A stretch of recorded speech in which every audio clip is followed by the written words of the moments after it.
Latvijas Biozinātņu un tehnoloģiju universitātes aizsākumi ir cēlušies no Latvijas Lauksaimniecības universitātes un Lauksaimniecības akadēmijas vēl pirms tam Universitāte Jelgavā. Lepojamies ar to, ka esam zinātnes universitāte.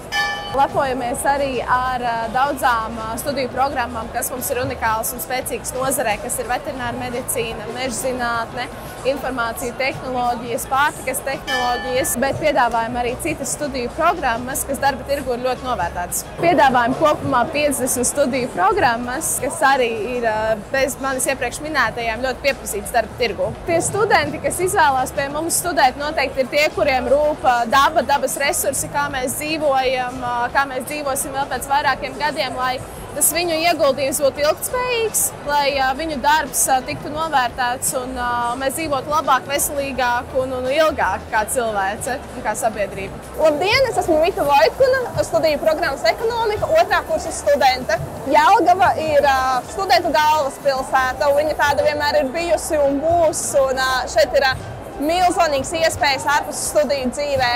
Kas vēl, protams, mums ir ļoti izdevīgi tas, kad mums blakus atrodas pilnīgi visi universitātes objekti. Līdz ar to tas nozīmē, ka mobilitātei izmaksas īsti neaiziet. Visur var aiziet ar kājām vai ar velosipēdu. Pie mums ir iespēja dejot deju kolektīvos, dziedāt koros, spēlēt studentu teātrī, kā arī trenēties dažādos sporta veidos un arī būt iesaistītiem studējošo pašpārvaldē. Bet tas lielākais pluss ir tāds, ka visas šīs ārpus studiju organizācijas un aktivitātes ir pilnīgi bez maksas. Esi daļa no Latvijas Biozinātņu un tehnoloģiju universitātes.